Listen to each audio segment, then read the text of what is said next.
Hey everyone, it's Patricia Carlin. So first, forgive me for this mess of hair. We just moved to South Carolina and it is super humid here, so I'm getting used to it. So anyway, back to the most important thing at hand. Everybody online right now is freaking out about what Stripe has dropped, about their restricted list, and that basically it's turned into, Stripe's not processing for any digital creators. They're cutting everybody, they're terminating everybody.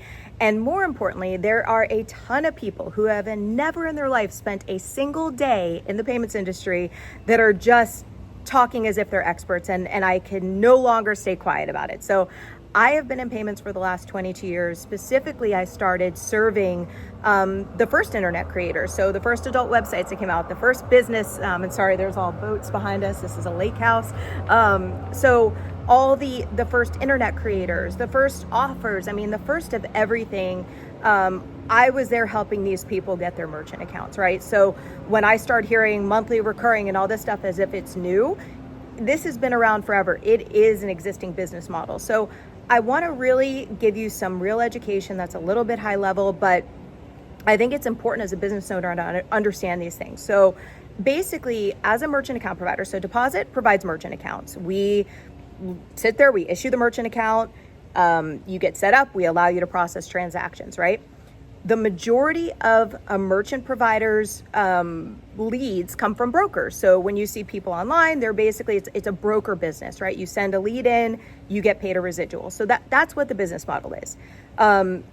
When you're a merchant account provider, then we have what's called a restrictive list and we have a prohibited list. So every processor, every merchant account provider has this, right? So basically what it means is if our restricted list, let me start with prohibited list. So prohibited list means I cannot process for uncoded gaming, for example. There are certain verticals I cannot process for things that are illegal. I cannot do that. That is a prohibited list. Now, there are some providers, so merchant account providers, who are it could be for their own reputational risk. So for example, Stripe sent out a memo, they stopped processing for gun shops. Why? It's not that gun sales are illegal, right? It's because their mandate internally for reputational risk, their investors, everything else, don't want to process for gun shops. So that's why they closed them all, right? So a prohibited list is determined on a few levels. One, it's determined on what the actual merchant account provider has an appetite for, right? So there are some that can process for adult because they have their licenses for it. There are others who could do it, they just don't want to do it. Then you have what's called a restricted list. This is where everybody's talking about what Stripe has. So Stripe has always had digital creators on their restricted list. A restricted list means, just like we can process for certain verticals. Stripe is willing to process for these verticals, but it's high risk. There's going to be a lot of caveats around it. There's going to be protocols you have to follow, and they're going to decide if they want to keep it or not, right? So this has always been on there. Why do you think so many people are like, oh, Stripe just terminated me, or Stripe just added a 50% reserve on my account for no reason, right? Stripe, I always compare Stripe to this. Stripe, and if there's a bunch of you who are my clients already, and excuse the redundancy here, but I think it's a really good analogy. So Stripe is similar to going into a hotel room, checking in. You could be a serial killer, doesn't matter unless that night auditor actually looks you up and they're creepy and they look you up. That's the only time they're going to kick you out, right? That's why when you get a real merchant account, there's a lot more due diligence, right? We know who you are. We know who the ultimate beneficiary is. We follow anti-money laundering regulations. We need to see what your previous processing is. We know what you're actually selling. So if you're selling high tickets, for example, we're already going to know that. It's not going to be a surprise. If you tell us that you're selling a monthly rebill, we're already going to know that, right? So we do due diligence up front, and that's why sometimes you have a reserve up front, because as you start having what's called a rolling reserve, that means that as you're growing, we're putting a little bit of that, or any other merchant processor is putting a little bit of that into basically like a forced savings account, which gives all of us the security to keep on letting you scale. So let's say now, I'm going to take it back to Stripe, right? So you have Stripe. They approve everybody. They basically do an auto approval across the board. That's why you wake up in the middle of the night, your account's been terminated. You wake up and there's been a 50% reserve because your ad network happened to crush it for you and you grew by 30% over the course of 30 days, right? Well, Stripe's going, wait a second, I know nothing about this merchant and they just grew. That's way too much exposure for me. And that's why they have to hit you immediately with a 50% reserve so they could say, okay, calculation, they're doing 50K a month. If something blows up, this is what we have in our savings, basically in our savings account that you get back, to know that if they have ACH rejects, if they have refunds, chargebacks that they can't cover, we're going to be covering it. So when it comes to this list, it does not mean the sky is falling with Stripe, right? And a lot of people are saying, no, it's only this. I called my rep. Great that you called your rep. It holds zero weight, right? So Stripe is going to decide who they want to keep. They're terminating software companies right now. That's something completely new because the recurring revenue is too high. Two, people are implementing recurring revenue and trials on BizOps, which is really, really, really prohibited unless you're getting registered with Visa. 2020, there was a whole mandate that came out from Visa about recurring revenue and trials that you have to follow, specific cancellation rules for recurring billing. So there is a ton of compliance that goes into all of this that Stripe never told you guys about, right? So it's not part of it. It's basically auto approve, and we'll worry about it later.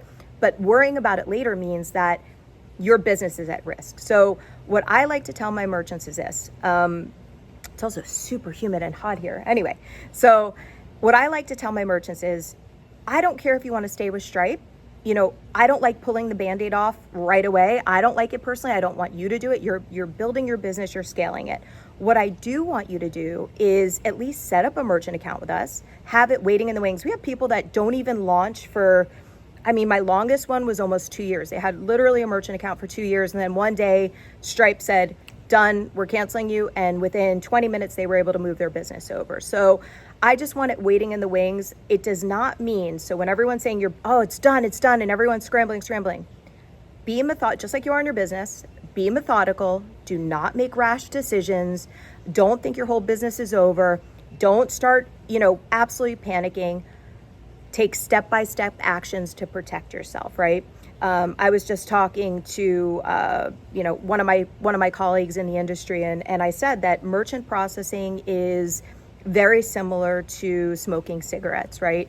That you smoke them, but you don't worry about cancer until you actually get cancer. Well, the merchant account is the bloodline to your entire business. If you can't accept payments, everything stops, right? Your ad agency stops, everybody stops, except you still have to pay your retainers, you still have to pay your employees, your VAs. So really prepare yourself for, I would say this is one of those things like where you get a little warning and it says, okay, here's your warning shot. We're showing you that at any time, we may not want to work with your industry for whatever reason. It could be if they're going to, really decide to do something, in the financial market and they want to just clear out anything that's considered high risk or mid risk or compliance issues. They may be going, doing something else. I'm not a financial expert, so I'm not going to say what's going on there, but I would say if you have another solution, if you come to Deposyt and we're able to give you a merchant account, which we are because we are heavy in understanding and processing for the digital creator space, why wouldn't you get a merchant account? Leave it there. I don't care if you don't use it for a year, but at least you're not messaging me saying 911, my account's been closed. We could pull off miracles, but why do it if you don't have to? So if anybody has any questions about what's actually coming or what is going down or going on, what I'm telling you is this: stop listening to people and stop reading posts for people who do not know anything about payments. They are merchants, they're SaaS providers, whatever it is, but they have actually never, ever spent a day on this side of the fence. So if you want to have expert advice, I am more than happy to answer any questions. Shoot me a DM. If you're interested in switching your merchant account or at least just having a backup, go to www.deposyt.com, fill out a booking link or a form on there, and we have our team on standby. It's a very easy process. We have 7-day-a-week tech support. So I look forward to working with you. More importantly, do not panic. Be systematic, be methodical in the way that you're migrating. Everything is not as complicated. And then something else I really want to point out. So when people are telling you to go to authorize.net, right, as an example, authorize.net is a gateway. That is what they are. So when you go to, it's like when you go to a store and you swipe, the terminal, that is what authorize.net is.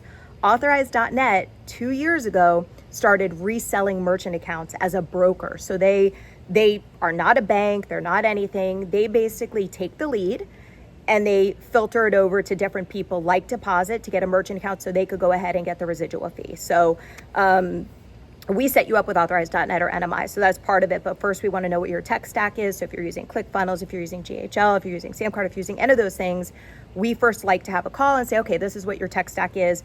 We understand integrations inside and out. That's, again, one of the benefits of working with people who understand the business on both sides.